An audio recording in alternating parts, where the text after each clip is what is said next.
We also told him, since he ran his mouth so much, that he needed to, if he's going to talk that much, he needs to get paid for it. Coming to you live from our studios high atop our offices of North Meridian Street, the blonde bombshell of Indy's talk radio scene. He was a strange child. Chris Spangle. Good morning. This is Chris Spangle, intern boy, on my radio debut. And I want to thank WXNT for giving me the hour to come on and share my thoughts and get my first experience as a radio talk show host. I am pretty nervous. I have to say, after this week of preparing to fill an hour of talking, I admire Abdul so much more because it is really hard to think of things to talk about for just an hour, let alone 3 hours a day, 5 days a week. And if anybody can do the task, it's definitely Abdul. So I have been an intern at WXNT for about 5 months now, and I've spent 433 hours at WXNT and have worked somewhat diligently for Andrew Lee and Abdul, and have learned an incredible amount, and this pretty much tops the cake. To have an experience like this where I get to plan out my own show, host an hour on the radio for everyone who's listening right now, which is probably about 14 people, but we're glad to have you with us. What we're going to talk about today is what I wanted to do is, since I have an hour and it's kind of my introduction, I want to introduce you to a couple of young conservatives in Indianapolis, and I wanted to take the time to showcase young conservative thought.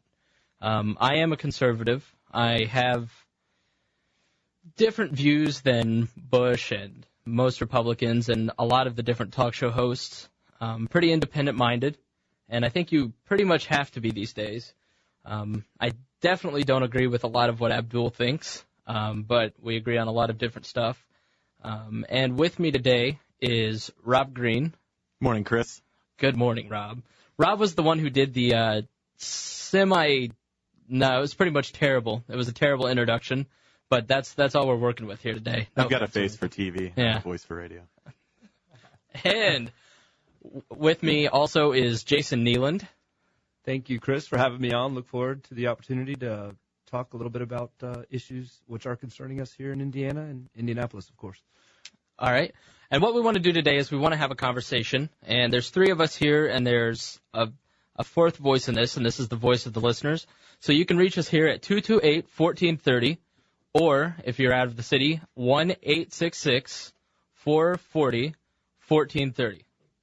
So give us a call, and if you disagree or you agree and you want to get your thoughts in, give us a call. Or you can email me at cmspangle@aol.com.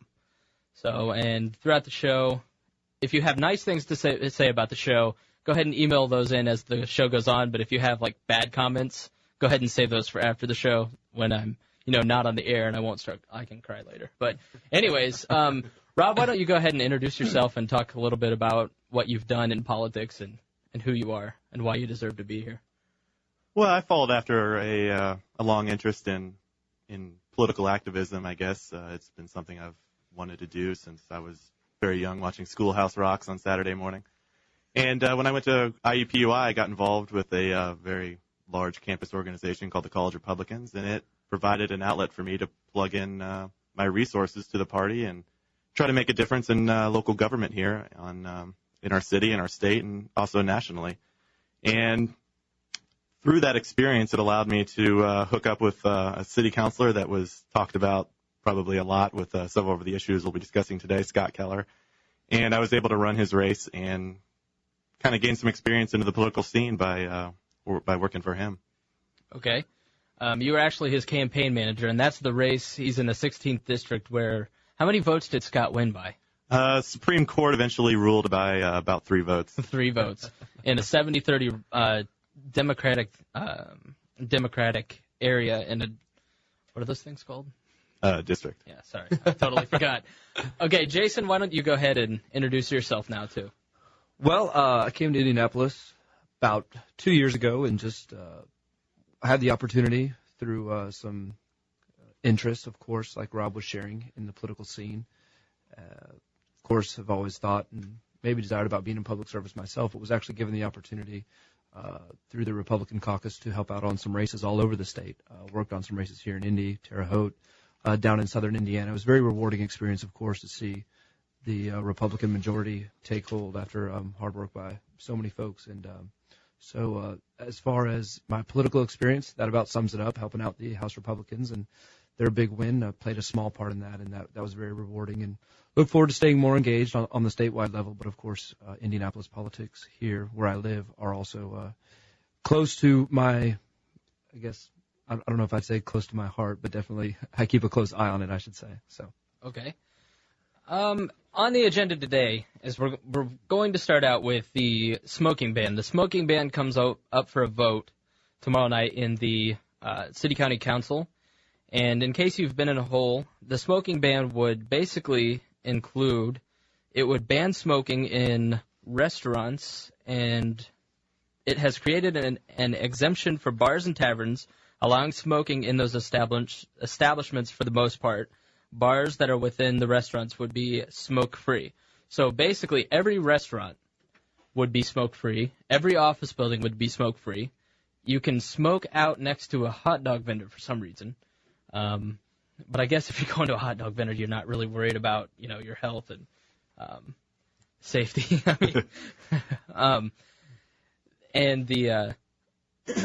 And all bars, if you have to be 21 to get in, you are allowed to smoke. Basically, I have a problem with this. It's not that I have a problem with it. It's that the smoking ban basically takes the principle. Okay. Reset. Let's rewind the tape here. Can we cut that out, Scott? Wait, it's live. Never mind. Anyways, so basically, in principle, I have a problem with the smoking ban for the following reason, is that it's basically taking what someone finds aggravating and it makes it illegal. People are using the government for their own selfish ends. And what I want to talk about today is selfishness and government and, society as a whole. We're going to get pretty philosophical, so buckle up. So let's talk about the smoking ban a little bit. What do you guys think about the smoking ban, first of all?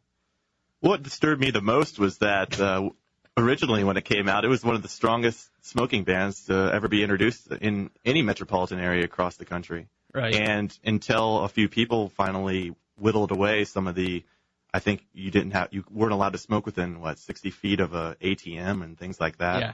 And I don't know if you heard it, but when I was on Abdul in the morning, he had me go down to the Circle and stand 60 feet in front of Nikki Blaine's and some other radio stations and walk 50 feet away from the building, and you had to smoke in the middle of traffic, basically. It was bad.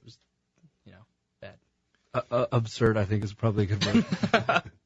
The smoking ban, I think, just like anything else, I think most conservatives or libertarians especially use the government or view the government as force to be reckoned with, of course, but they try to keep that force at bay.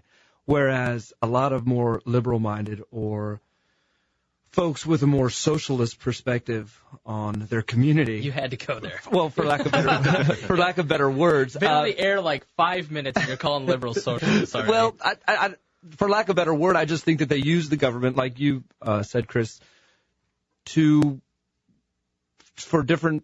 get to different means, to justify different ends that they're trying to reach, whether it be to ban smoking, whether it be to tell people how to raise their kids, whether it be to tell people where they can and can't go. And they see government as an applied force to get what they want, whereas we are more concerned about the rights. This is what we have right here. The government can't mess with that, and we want to protect those. Sometimes I think it's in any organization's nature to grow, to become larger and more powerful, and the government's no different. Mm-hmm. But we have to be super careful as we talk about these issues that, you don't want to tyranny of the majority at the same time. You can't have our rights just continue to slide away. Right, and I would agree with that. Well, first, we're running out of time, so I need to take a break. Before we go, I want to say Happy Mother's Day to my mom. You guys want to? Absolutely. Happy Mother's Day, Mama Neeland. So, Happy Mother's Day to my mom. She's the reason I'm here today. And if she knew you were in talk radio, she would have smothered you years ago. Probably. Well, I mean, basically, when I was a little kid growing up, I was just a camera hog. I was always talking. I would never shut up. And in honor of Mother's Day, we actually included the clips from Friday's Abdul show where Abdul's mom and Andrew Lee's mom were on. And that was kind of my Mother's Day tribute to their moms. As a thank you, I guess. I don't know. Well, I'm sure she's proud of you. That was kind of weird and convoluted, but I think that's how the show's going to go. So we're going to take a break now. We'll be back in about 4 minutes, and for more broadcasting excellence, as you can hear. Abdul in the mornings, weekdays from 6 to 9 on News Talk 1430. WXNT. Yeah.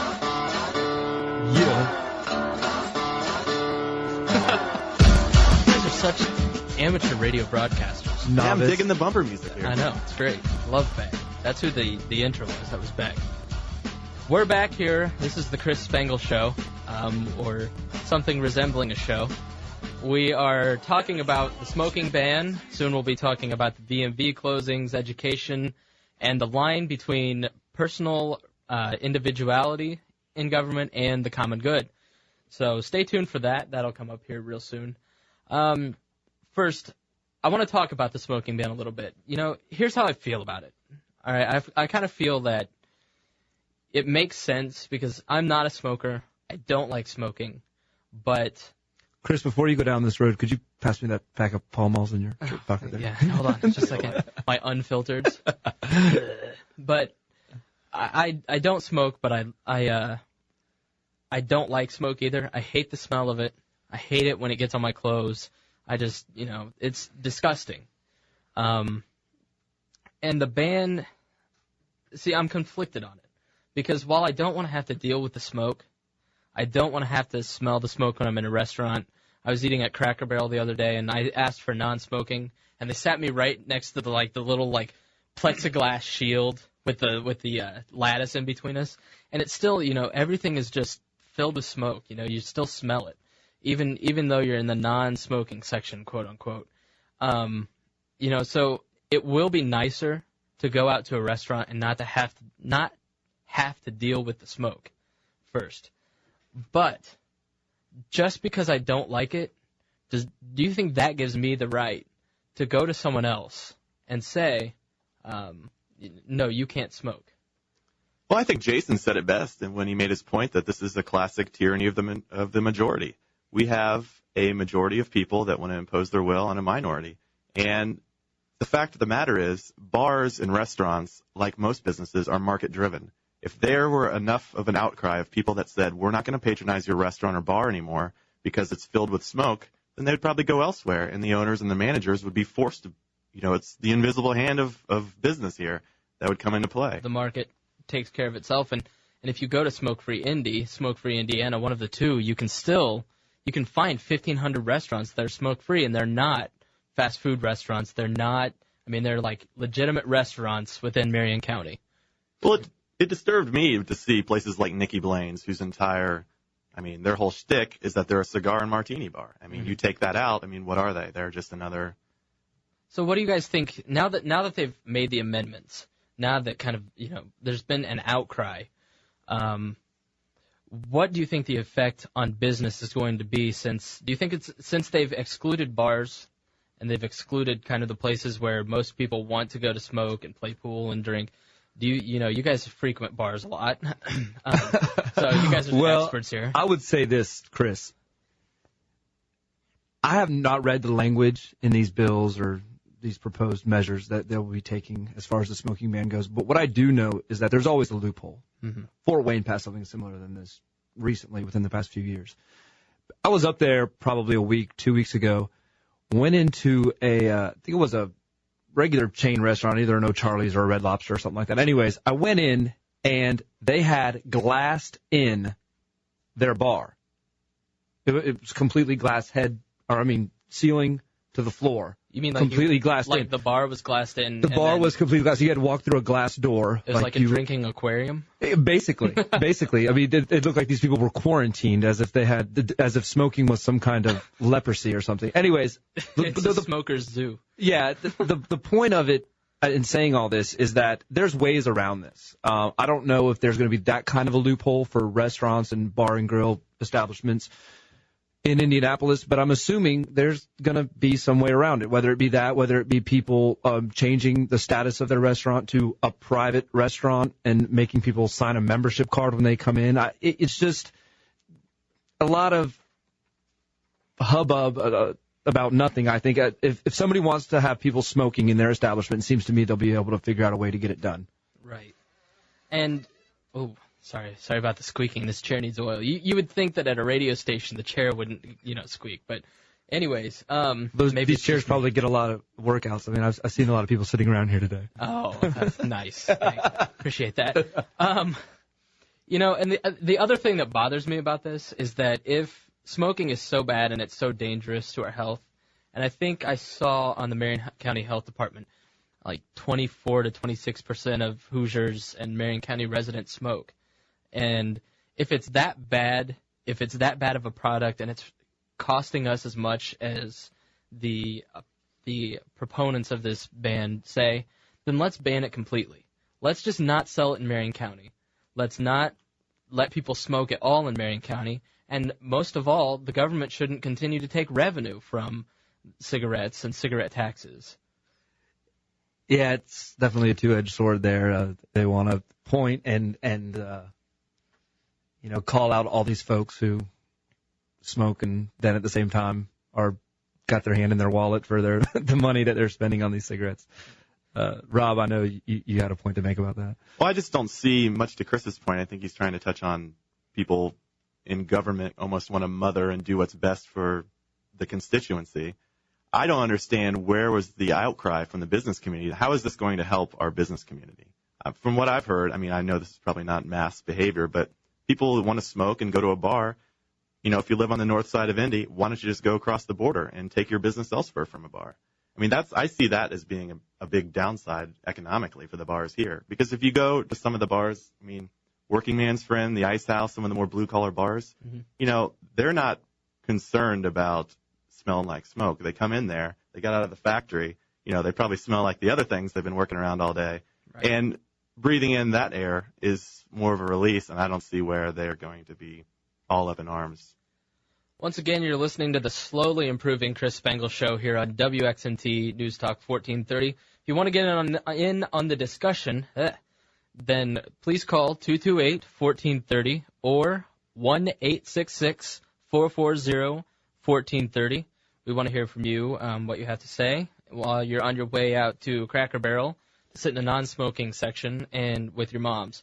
So I was looking at the Smoke-Free Indiana section where they're talking about secondhand smoke, and I want to talk about the health effects here for a second.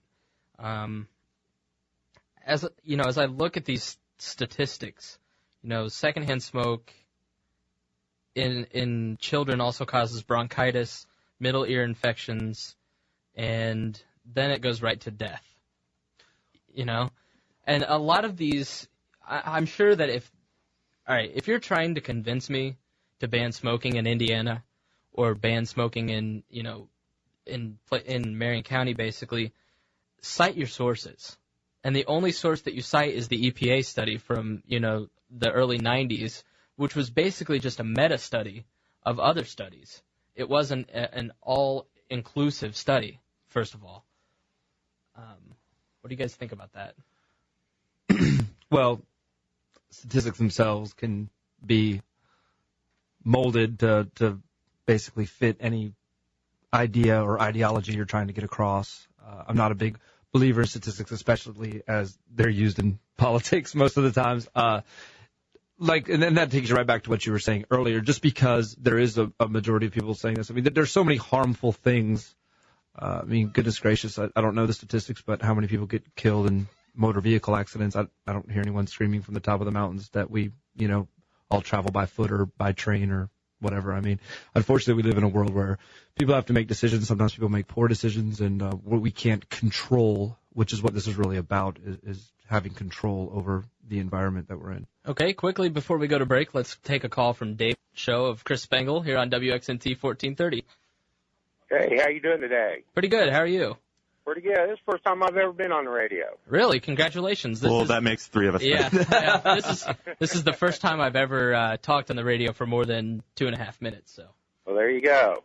I called in because, I've been listening to talk radio for a long time. I listen to Abdul in the morning, and we're coming back from a canoe trip, and we got 1430 on. I'm hearing you talk about the smoking ban. Mm-hmm.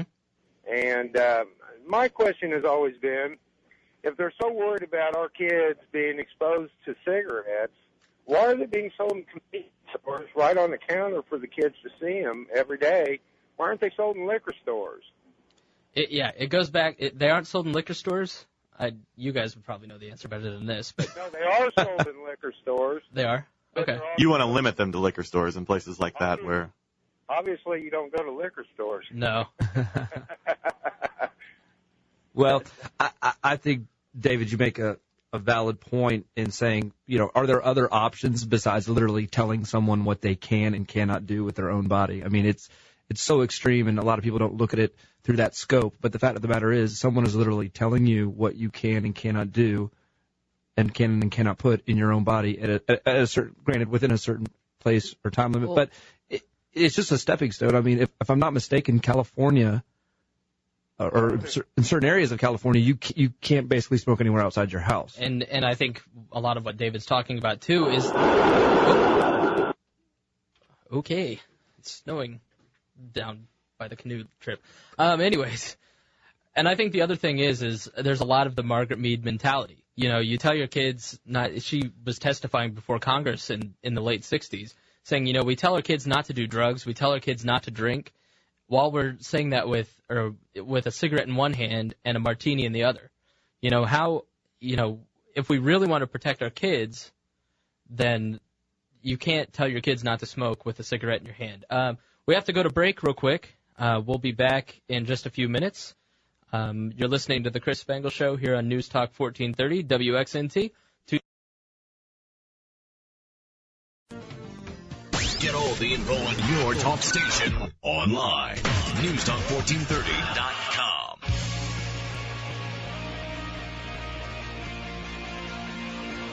News Talk 1430 WXNT. You're listening to the Chris Spangle Show here. If you want to get in on the conversation, 228-1430 or 1-866-440-1430. We're talking today about the smoking ban, the BMV closings, education closings, and selfishness in government and the like. We'll get to that in just a second. But first, I want to go to Kenny in Indianapolis. Kenny, you're on the Chris Spangle Show. Thank you for joining us. Kenny? Yeah, this is my first time calling also. Great. Like the previous caller. And my only concern is that we have lobbyists coming in from all over the country and in Indiana fighting this ban, where the regular people out here that do smoke, which I am not, I'm a non-smoker myself, but they have no chance in fighting this prohibition of smoking in the restaurants and such. I think that it ought to be put on a referendum so they can vote. Most people, probably 98% of the smokers in this, to come in and go to the lobbyists and just vote against this thing.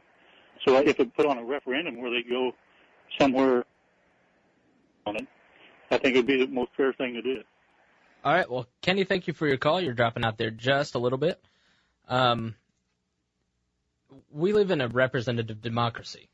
So I think for the most part, you have the right to go and talk to your counselor and give your opinion.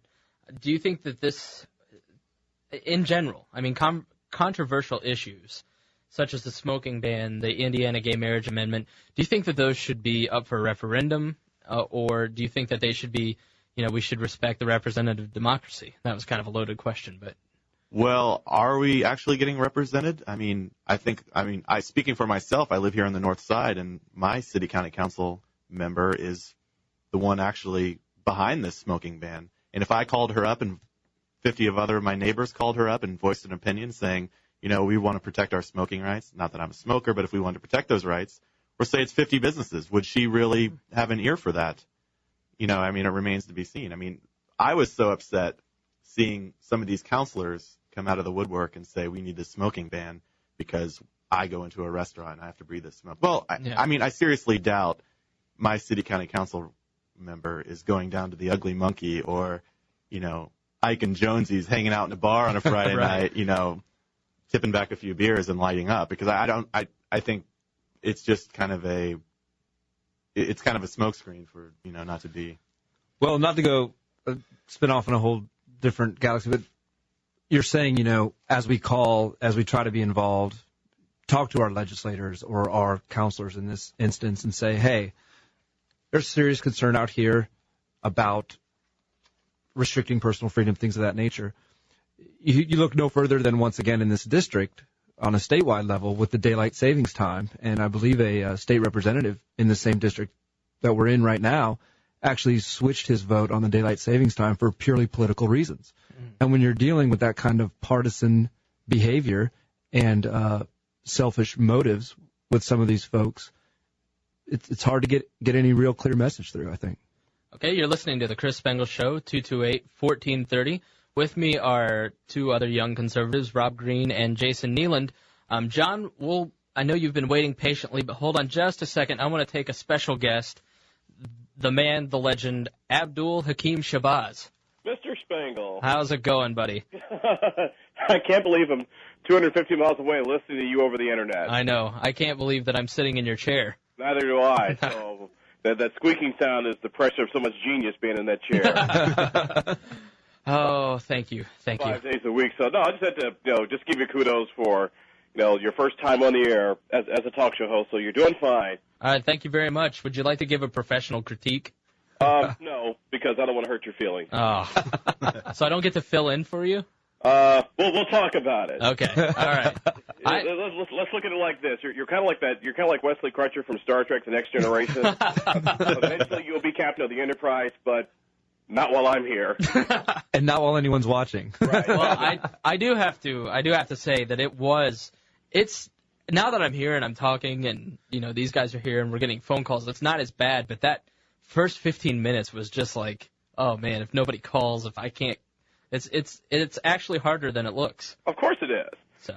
No, the thing is, why it looks so easy is because I'm great. But no, the easier something looks, the more work and effort goes into it, as you are learning, young man. Yes. And just a quick FYI for tomorrow's show, for those 15 people who are now listening, is a couple things. We will be talking about the smoking ban from the restaurant's perspective because we've got somebody from the Indiana Restaurants Association coming on as well. Also, looks like Indianapolis and Marion County may start writing tickets for people who swim in those detention ponds in the wake of the 7-year-old boy's death from the south part of town. So we'll talk about that tomorrow as well with a whole bunch of other things, too. But, young man, this is your show. This is your hour. I'll give you the chair. I have to go do more research this morning. All right. Thank you very much, Abdul. Nice to talk to you. See you tomorrow. Bye. All right. Way to plug your own show. No, I'm just kidding. I love you, Abdul. But he's make sure you listen tomorrow. Make sure you listen 5 days a week from 6 to 9 in the morning to Abdul. He is by far the record of politics in Indianapolis. He's doing a great job. And he's not beholden to either ideology or political party, which makes him a breath of fresh air. He's absolutely. just beholden to Abdul. John, you're on the Chris Spangle Show here on News Talk 1430. What's your opinion on the smoking ban? All right, hey, Chris, first let me say that I think you're doing a great job. Thank you. And if Abdul was going to critique your performance, it had to be good. Yeah. Oh, thank you very much. I appreciate that. Great. One of the things that I don't hear anyone ever refer to is I heard you talk briefly about that EPA study. Mm-hmm. And there was a court case, a federal court case, and that EPA study was like the center surrounding the case. And the judge in that case found that the study was based on very spurious science and that the EPA had actually predetermined the conclusion they wanted to come with. So kind of what we end up with here is junk science fueling fear and outcry to ban this smoking due to secondhand smoke, which is not even scientifically proven to cause any problem to anybody. Well, I have to agree with you. About 3 or 4 years ago, I was kind of like, all right, I know that smoke in the air can't be helpful, but I had just gotten out of physics class, and I was 18, so I thought I was the smartest kid ever. Close. But in physics, when you have smoke in the air, there's other air particles. And when you release something into a room like a gas, it expands and wants to equalize with everything else. So smoke is no different than that. So secondhand smoke has the danger of secondhand smoke. So I looked it up, and I want to give a website, and it talks about what you're talking about. And, this is just one of the studies that it talks about the World Health Organization study, which said that secondhand smoke poses real danger. And the EPA report said that they pose no real danger. But you have to keep in mind that these two studies are probably about 5 to 7 years old, and there has been research done since. But we still have to take a look at all the facts about secondhand smoke and make our decision that way. Because what we have on the Indiana Smoke-Free website is we have statistics that aren't really statistics. They're just people smoke. Indiana has a 50% higher rate of lung cancer than the rest of the United States. And all of this is based on not very unscientific evidence, it looks like to me. So the website is www.davehit, one word, DAVEHITT.com/facts. So check it out for yourself. Look those up and then do another search to find out if that's really the case. Thank you for your call, John. Hey, no problem. Okay. So I'm not buying it just yet, and I think that's if before the counselors vote on this tomorrow night, they need to take an honest look at secondhand smoke because there's very little information out there against secondhand smoke. But there seems to be two sides of the story. Just one doesn't get as much press. But let's go to Joe in Indianapolis. You're on News Talk 1430. Well, thank you. Joe? Hello, you're on the Chris Spangle program. Hello? Hi. Yes. Why, on this issue of smoking or non-smoking, cigarettes is an insecticide. And if you think that insecticides are good for your health or do not harm your health, why, just look up and see what insecticides are for. The toxins in our air, food and water, is destroying the United States. We were in 18th place for rated health, the place where we were at a few years ago, and now we're in 27th place. Mm-hmm. Hello? If we can, I'm looking at the health issue, and the government may be looking at the political issue, or because they get tax money from cigarettes and things of that sort. Right. But I'm looking at your health is more important than money. That comes first. And it's a fact that smoke or secondhand smoke, I'm a non-smoker, but I don't like breathing secondhand smoke, and that is interfering with my freedom to have my own personal health when I've got to breathe smoke or around it. And there oughtn't to be any issue. They ought to issue non-smoking in all buildings just from the health standpoint. Well, thank you very much, Joe. We're up against a break real quick. Oh, okay. So we'll discuss that when we come back. Thank you very much. You're listening to the Chris Spangle Show here on WXNT News Talk 1430. You can call in and weigh your opinion at 228-1430 or 1-866-440-1430. We'll be right back.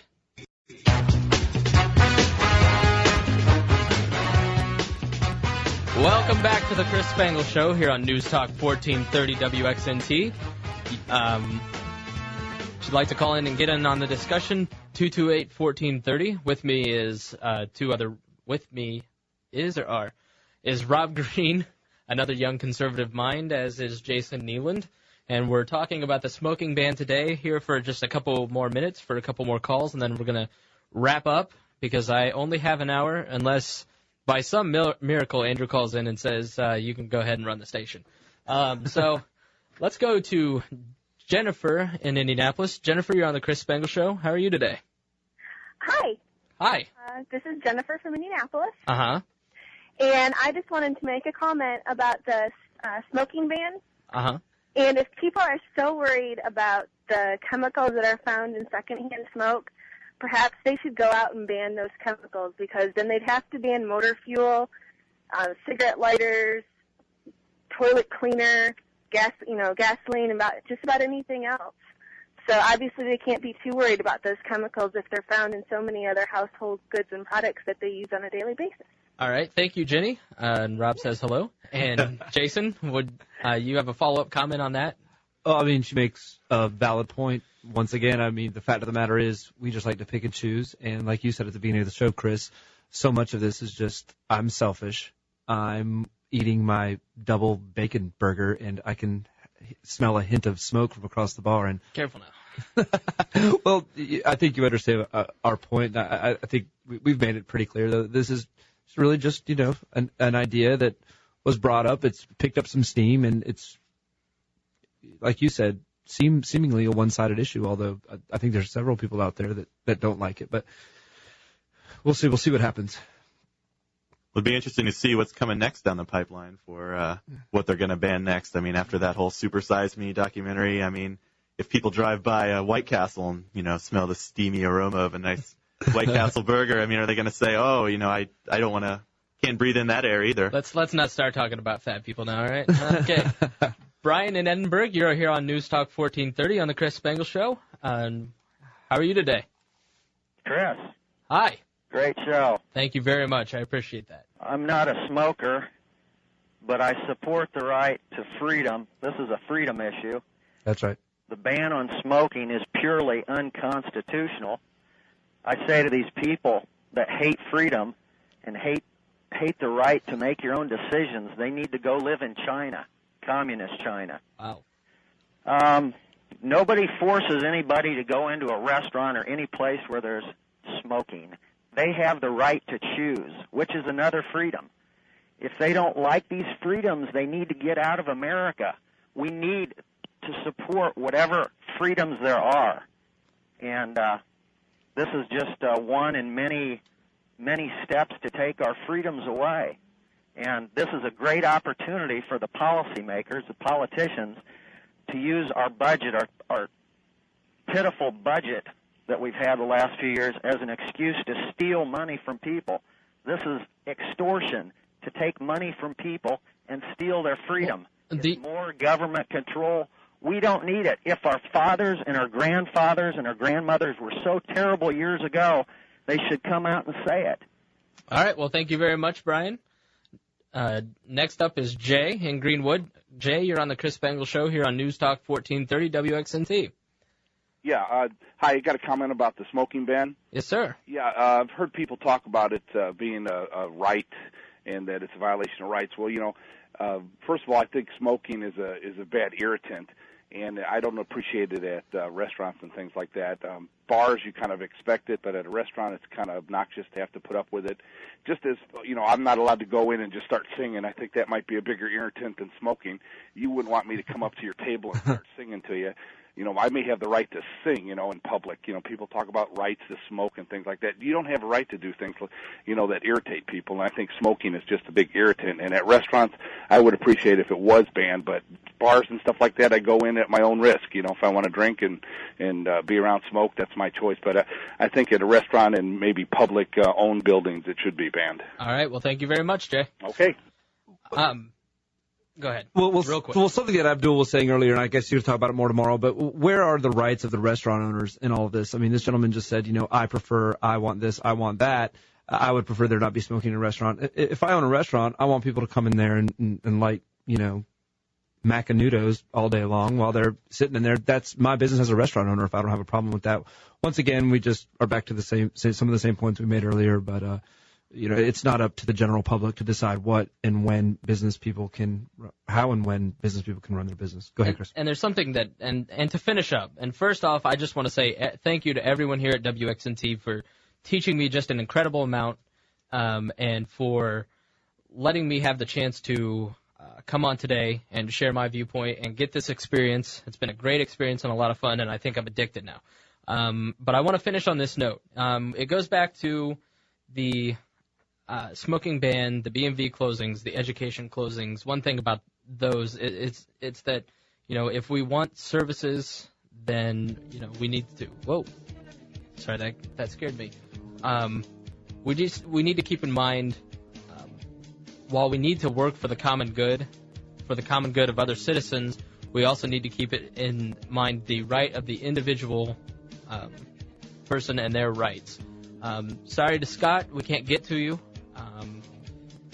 Thank you very much to Andrew Lee, to Devin Scott, to Abdul especially, to the promotion staff, to Tim Medland, their mothers and fathers, my mothers and fathers. Thank you to my mom and dad. Especially Happy Mother's Day again. Yes, absolutely. Happy Mother's Day. Thank you, Chris. Thank you very much, you guys, for coming in. We enjoyed it, Chris. Thank you. And that's all I have. You can hear me tomorrow, maybe, on Abdul in the morning. So make sure to tune in 5 days a week from 6 to 9 here on News Talk 14.